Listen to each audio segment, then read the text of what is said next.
All right. Previously, we toured North, and we had very interesting conversations from North. How the culture moves, why the girl child is like this, like that. What is the boy child supposed to do? Now we are going to take a flight and actually go to the Eastern. Basically, we are looking at the boy child. How is the boy child supposed to behave like what you have been taught ever since when you're given birth to? How is the boy child supposed to behave? Is he supposed to be in the kitchen? Or is there a certain time age that they give to you that from this period you're supposed to wake up and sweep the compound early in the morning, prepare food. When people are done eating, you remove the dishes. And then is there a certain age where they tell you now you're past this level, now you're supposed to be hunting for money in the town, city square. We don't care what you're going to do, but you're becoming a man. That is what we want to find out. Have you had such experiences? No. Have you ever toured your region? Yeah, we have. We go there every holiday for Christmas. Okay. Interesting. You go there every holiday. I'm sure you have been having very many Christmases there. Yeah. So from your own experience with what you have seen with your own eyes. Mm-hmm. It's like everyone just contributes to something around the house. The men mostly do the roasting of the meat, cutting the animals and stuff like that, while the women do the preparing of the normal food. The sweeping and cleaning is mostly left to the women, and we do most of the handiwork. For example, fixing bulbs or like taking care of the animals and yeah, stuff like that. Interesting. So when you talk about doing the handiworks, I'm sorry, I'm going to enter a bit there. Are the finances both contribute, or? I think it's mostly the men. The men are actually the ones that dig out the gold, and then these people know what to do with the gold. From that side, from your culture, I just want to find out, before we go to East, is there any person from the East? There's a girl child. Before we go to the girl child herself to tell us, what have you seen with the girl child from your culture? Your own observation. I'm not fully Itesuit, so I really don't know. My mother is a Mugisu, so we kind of do both of the cultures, if that makes sense. So I'm not sure what is purely Itesuit and what is purely Mugisu. Okay. All right. We are going to pass the microphone to her. From your own observation, I'm basically looking at experiences. I wouldn't want something that you have read on net, because those people most times also write their own experiences. That what you have experienced, you as you, in your own words, what is your culture? Well, thank you very much, moderator. My name is Among Sharon. I'm an Itesot from Kumi. Yeah. As I was growing up in our family, a girl is supposed to wake up in the morning, make sure that the compound is clean, utensils are clean. If there is no water, you have to go to the well to fetch water. As a girl, that's the responsibility of a girl in our Itesot culture. Yeah, that's what I basically know about the well-being of a girl in Itesot. There's something interesting. I have always had this, I don't know whether it's, I'm looking for the word, that women are not supposed to ride bicycles. Is that a culture trait? No, that one is not a culture trait, because as I was growing up, we have observed a lot of girls, even at a tender age, they start learning how to ride bicycles. They rode bicycles. Even my mother, even at this level, she still rides a bicycle. So it is not restricted. Okay. Both sides do that. You said you're from Kumi. Exactly. Eastern Uganda. We have had his point from Eastern Uganda also. He said it's mixed. It's mixed. I know there are very many districts from Eastern Uganda. Are your cultures almost the same?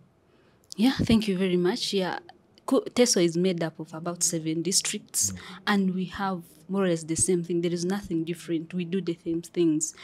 As in a family, we have a man and a woman, daddy and in the local language, Toto and Papa.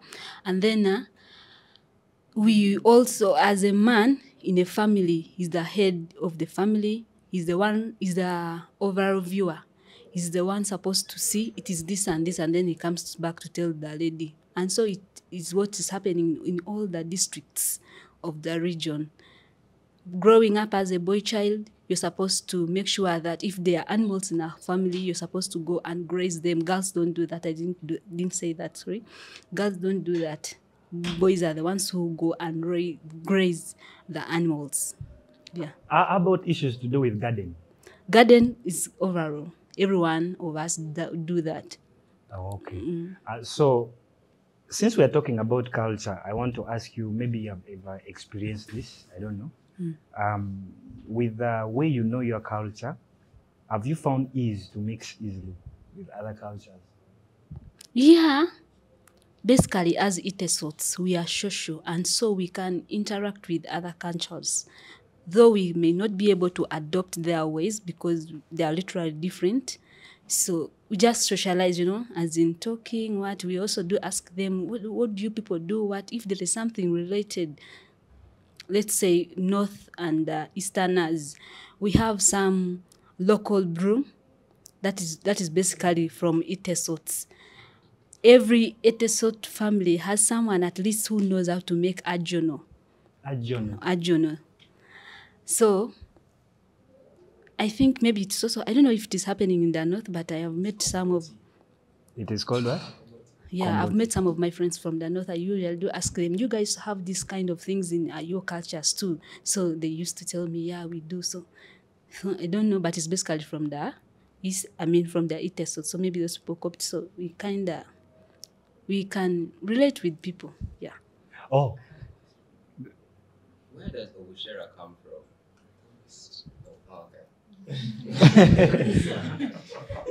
Since we are talking about culture, why don't we enter? I think foods are also very important, a very big part. Yes. What food describes Itesot? Itesots. Thank you very much for that great question.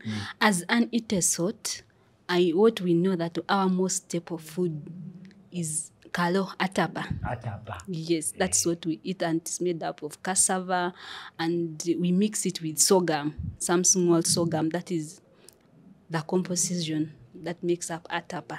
That's our staple food, and we eat it with sausages like ball, beans, meat, pasted, and fish, also pasted dry. They are very nice, so nice to eat. Apart from them, is there anyone here who has eaten ball? Yeah. Ball.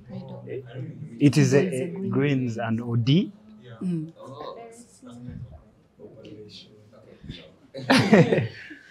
Yeah. Okay, it is interesting. I'm enjoying Eastern Uganda. I have never been. I think I've been there once in a while on the few projects that I've worked, but I didn't get time to eat atapa. I ate lumonde. How do you call it? Achoko. Achoko. Yes. Guys, are you enjoying the language? The language is just so nice. Atapa, achoko. Toto. Toto. So I have one more thing that I want to ask about the Eastern, because I've been doing some research, and the research shows that 56% of the children actually have been brought up by both parents. And then it was saying around 19% it's just mother raising up their kids, and then 5% is by the fathers. The fathers are doing very less work, most especially in all family settings or all cultures. I just want to ask a question. From your own experience, not what you have seen out, let me take it to your family, basically. How hardworking are the men when it comes to issues of grooming children? Is the grooming only left to the mothers, or both do it? Okay, thank you. Literally, in a family, it is mommy who stays most times with the children. So most of the work is left to her. Men go out to hunt for family income, you know, such things. So from my own experience, I think grooming up of the children is basically done by the mothers who have most of the time with them at home. That's what I know. Okay. Okay. Ladies and gentlemen, we are having a very interesting, we have moved from north, then we took a flight to east. I think maybe we shall use a bicycle to come to central, right? To our hosts, the Uganda. Catch you in the next episode. Thank you.